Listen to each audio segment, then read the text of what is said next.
nación! ¡Viva! ¡Viva México!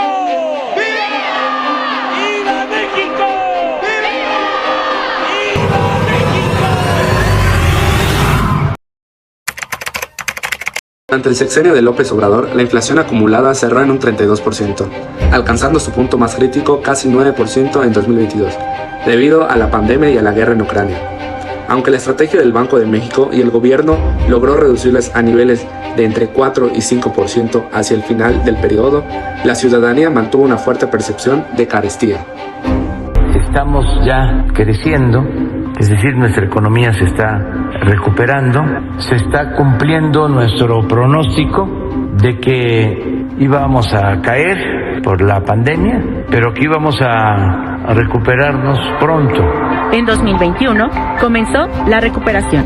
Esta desconexión entre los datos oficiales y el bolsillo diario se debe a dos factores principales. Efecto acumulativo.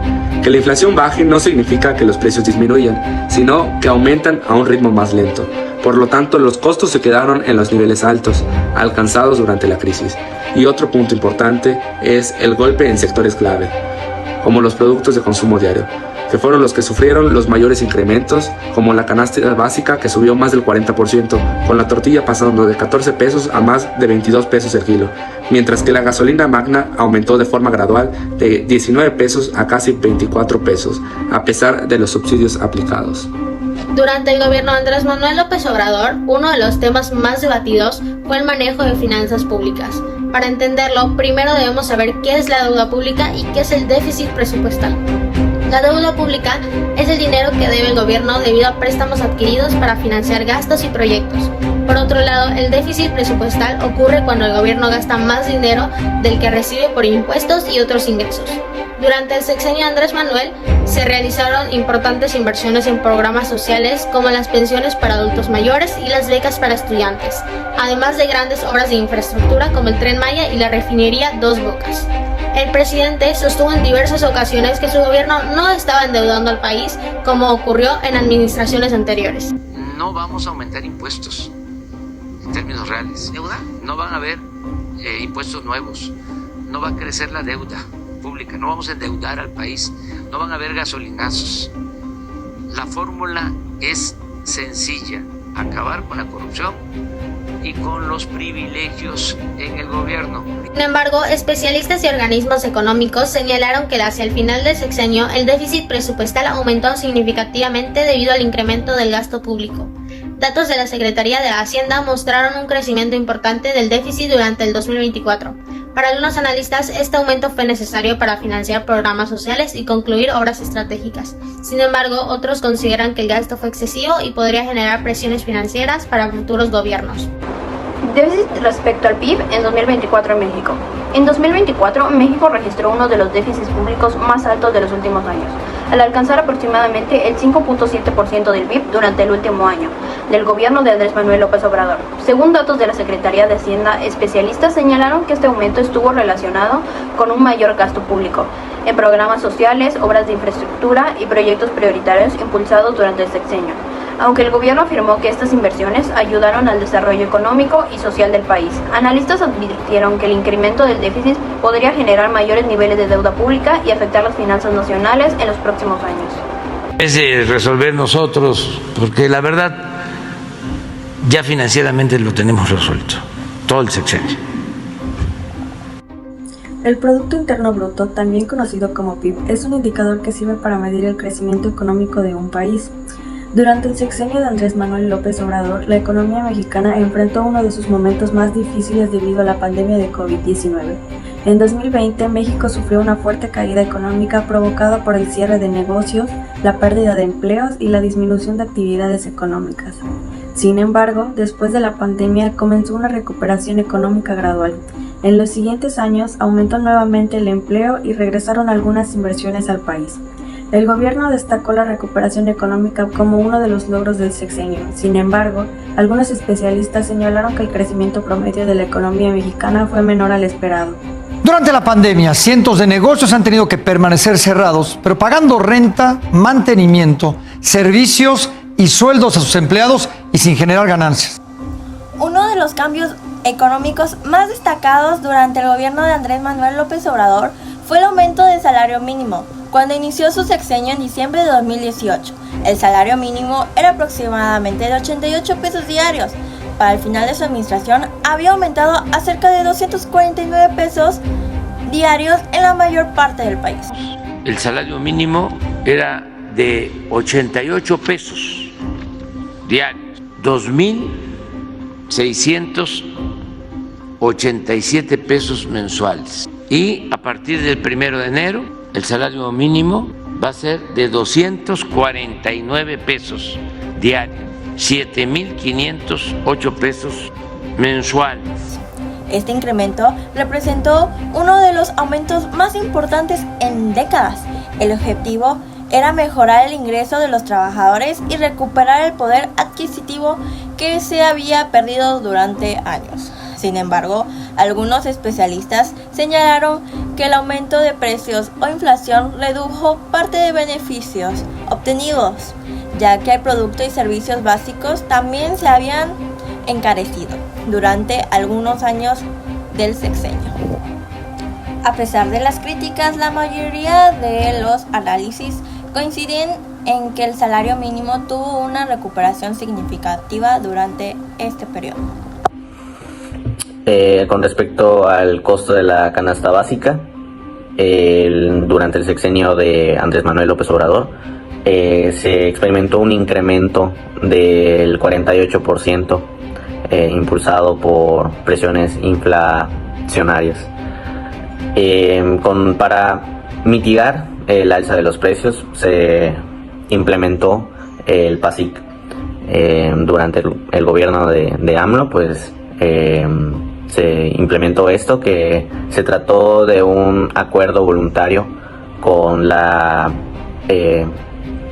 agroindustria y cadenas de supermercados para estabilizar los precios y garantizar el acceso a 24 artículos. La meta del programa era mantener el paquete por debajo de los 1.039 pesos, y en el cierre de su sexenio, al finalizar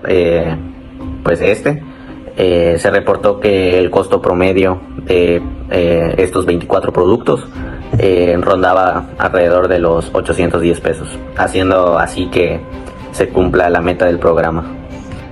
No se trata de control de precios, es un acuerdo, una alianza para garantizar que la canasta básica de alimentos tenga un precio justo.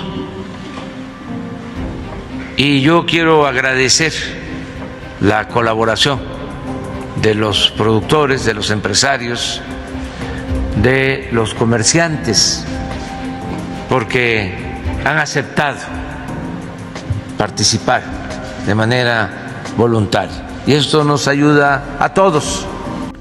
Durante el sexenio del 2028 a 2024 se vivió un balance de dos caras. Por un lado, el salario mínimo logró una recuperación histórica al aumentar más del 110% en términos reales, pasando de 88 pesos a 249 pesos diarios. Pero por el otro lado, el fuerte encarecimiento de la vida frenó este beneficio. Aunque la inflación general se controló hacia el cierre del periodo, bajando a niveles de entre 4 y 5%, el golpe acumulado del 32% dejó los precios muy altos. Esto principalmente afectó a la comida, con una canasta básica que subió más del 40%, provocando que el aumento salarial se diluyera en el gasto diario y dejando en la sociedad la clara percepción de que el dinero rendía menos. Otro tema importante es el empleo. Al inicio del sexenio, México mantenía niveles relativamente estables de desempleo. Sin embargo, en 2024, por la pandemia, el COVID-19 provocó el cierre temporal de miles de negocios y la pérdida de millones de empleos. Esta situación afectó gravemente a trabajadores y empresas en todo el país. De acuerdo con el Seguro Social, la disminución del empleo en el primer cuatrimestre de 2020 fue de 493.746 puestos de trabajo. Esto respecto al 31 de diciembre de 2019, de los cuales el 67.2% corresponde a empleos permanentes. No obstante, durante los años posteriores, la economía comenzó a recuperarse. De acuerdo con datos del Instituto Nacional de Estadística y Geografía, la tasa de desempleo disminuyó gradualmente y llegó a niveles históricamente bajos hacia el final del sexenio. En 2024, México registró una tasa de desempleo cerca del 2.4%, considerada una de las más bajas de los últimos años. El informe de Finanzas Públicas de la Secretaría de Hacienda y Crédito Público reveló que se superaron metas de ingreso y gasto. De enero a mayo de 2024, el gobierno federal reportó 3.222.382.7 millones de pesos en ingresos presupuestarios, superior a lo programado en 87.411.1 millones de pesos, lo que representó un incremento de 5.4%. Estos aumentos se debieron a mayores ingresos petroleros de 473.551.9 millones de pesos, un incremento de 12.7%. De este mismo informe, se dio a conocer que entre enero y mayo, el gasto público registró un aumento de 17.3% respecto al mismo periodo de 2023. Esto se traduce en un incremento real anual de 21.3% en el gasto destinado a proveer bienes y servicios a la población. Número de pobres y pobreza extrema en México. Entre 2018 y 2024 se registró una reducción importante de los niveles de pobreza, según datos del Coneval. Durante el gobierno de Andrés Manuel López Obrador, millones de personas lograron salir de esta condición, hecho que especialistas relacionaron con el aumento del salario mínimo, los programas sociales y distintos apoyos económicos implementados en el país.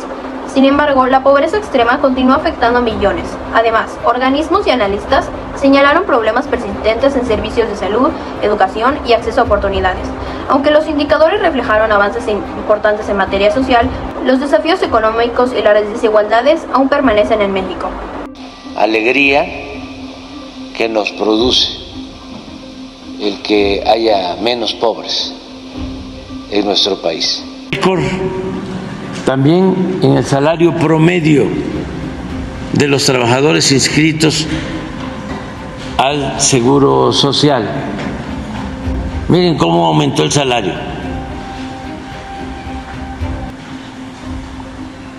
Y ayer el Coneval, que fue creado con ese propósito, también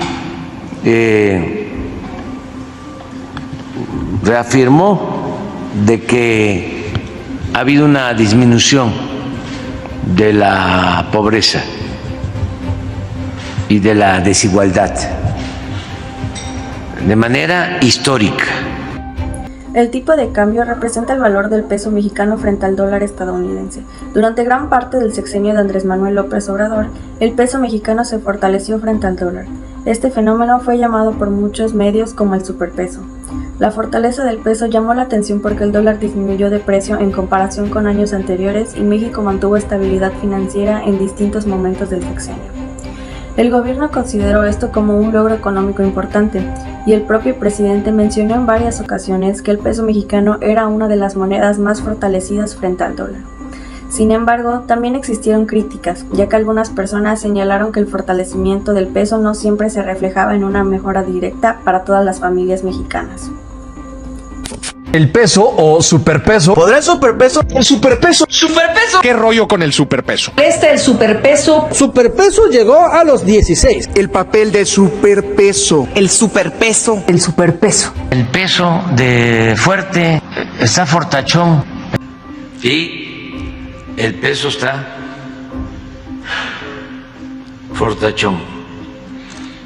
Cotiza en poco más de 16 pesos. Ha perdido alrededor del 18%, entre 18 y 20% en el tipo de cambio. El presidente mexicano lo promueve como un logro de su gobierno. El peso mexicano es la moneda que más se ha fortalecido en el mundo con relación al dólar. Y con nosotros se apreció el peso, no hubo devaluación, se apreció 3.3%. La seguridad fue uno de los temas más debatidos durante el sexenio de López Obrador. Al asumir la presidencia, México ya enfrentaba altos niveles de violencia relacionados con el crimen organizado. El gobierno implementó una estrategia que buscaba atender las causas sociales de la violencia. Esta política fue resumida en la frase "abrazos, no balazos". Quienes están en las bandas delictivas. No quiero que pierda la vida nadie. No estoy de acuerdo con la vía violenta. Soy pacifista. Y aunque se burlen, voy a seguir diciendo: abrazos, no balazos. Durante el sexenio se creó la Guardia Nacional, una institución encargada de reforzar las tareas de seguridad pública en todo el país. A pesar de estas medidas, los niveles de homicidios continuando siendo elevados y el número de personas desaparecidas siguió aumentando. Por ello, diversos sectores criticaron la estrategia de seguridad del gobierno. Te diría primero, no hay más violencia, hay más homicidios que todo el sexenio, porque hay menos robos que en los sexenios anteriores, hay menos secuestros que en los sexenios anteriores y delitos del orden federal menos. Donde nos ha costado más es en homicidios, porque se crearon bandas. Sigue siendo uno de los temas más controversiales del sexenio de López Obrador. Mientras algunos consideran que se avanzó en la atención de causas sociales de la violencia, otros señalan que los resultados no fueron suficientes para reducir significativamente los delitos. Como conclusión, pues en el sexenio de Andrés Manuel López Obrador estuvo marcado por importantes desafíos sociales, económicos, ambientales y de salud. Aunque el gobierno impulsó diversos programas y proyectos para atender estos temas, muchos de ellos no continuaron siendo objeto de debate debido a su impacto en la población y en el desarrollo del país. Con el término de violencia, pues a pesar de las estrategias de seguridad implementadas por el gobierno, pues México presentó un alto registro de actividades de crimen. Por el tema de la migración, pues México enfrentó aumento en el flujo de migrantes provenientes de Centroamérica y Sudamérica. En términos ecológicos, pues las críticas al Tren Maya, que pues esto fue un proyecto que impulsaba el desarrollo económico y turístico en el país, pero no muchas personas apoyaron este proyecto, ya que grupos ambientalistas pues señalaron que habían posibles afecciones a ecosistemas, selvas y especies de la región. Conforme a la deforestación, pues diversas organizaciones reportaron pérdidas de áreas forestales y zonas en el país debido a actividades humanas, construcción de infraestructura y cambios en el suelo. Con temas económicos, después de la pandemia del COVID-19, debido a factores internacionales, los precios de los productos y servicios aumentaron bastante, pues reduciendo el poder adquisitivo de muchas familias. El poder solo tiene sentido y se convierte en virtud cuando se pone al servicio de los demás.